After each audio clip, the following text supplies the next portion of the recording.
kondisi kucing empus pas awal datang itu kayak gimana, Dok? Kondisi kucing empus pas awal datang itu owner tidak mau makan dan minum serta lemas. Nah, tindakan yang dilakukan kepada kucing empus itu apa, Dok?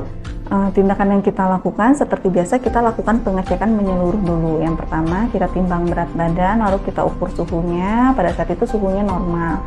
Setelah itu kita cek mulai dari telinga, mata, hidung, serta mulut, semua normal, tidak ada masalah, tidak ada lalaran juga di hidung. Lalu kita dengarkan dengan stetoskop untuk mendengarkan suara nafas atau suara jantung. Setelah itu kita lakukan palpasi. Palpasi ada perabaan, lalu kita tekan pada bagian abdomennya, ternyata ada pembesaran di kantong kemihnya. Pembesarannya itu pada saat saya pegang besar dan tegang, jadi pada saat dipencet itu tidak bisa keluar. Lalu empus mengalami susah pipis, berarti lemasnya itu karena dari susah pipisnya dia. Setelah itu kita harus lakukan pemasangan kateter karena urin sudah benar-benar tidak bisa keluar. Kita siapkan untuk surat penyetujuan pembiusan karena empus harus tetap dibius. Lalu setelah dilakukan pembiusan, empus tertidur, kita pasang kateter. Pada saat pemasangan kateternya itu memang cukup lama karena untuk masuknya itu cukup sulit kateternya itu.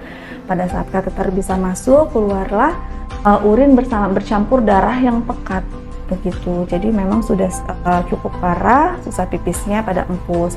Setelah itu kita lakukan pemasangan kateter, lalu kita berikan injeksi obat juga, serta kita lakukan pemasangan infus untuk memflushing begitu.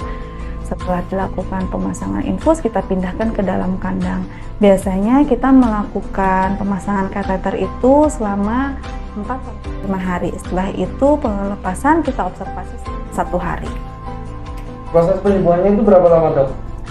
Proses penyembuhannya itu kalau misalnya untuk pemasangan kateternya selama 5 hari, tetapi setelah pemasangan kateter tetap harus kita observasi terus ya, warna urinnya seperti apa, apakah PU-nya masih sering tegang atau tidak. Jadi kita biasanya observasi itu masih selama 1 bulan begitu, dengan pengobatan minum oral serta makanan jangan diganti dulu dengan makanan lain, harus dengan makanan urinary dulu begitu.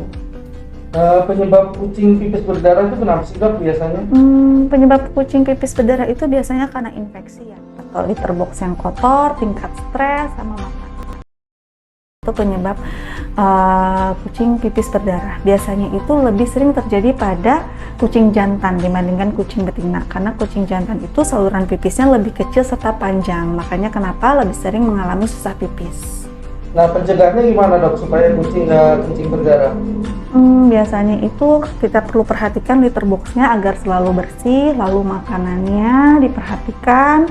Setelah itu tingkat stres, biasanya salah satu penyebab itu karena stres. Untuk jantan biasanya kita lakukan steril begitu, karena pada saat kucing birahi itu kan membuat stres ya, karena dia harus mencari betina atau harus berantem segala macam. Tingkat stresnya menjadi tinggi bisa menjadi salah satu penyebab untuk susah pipisnya.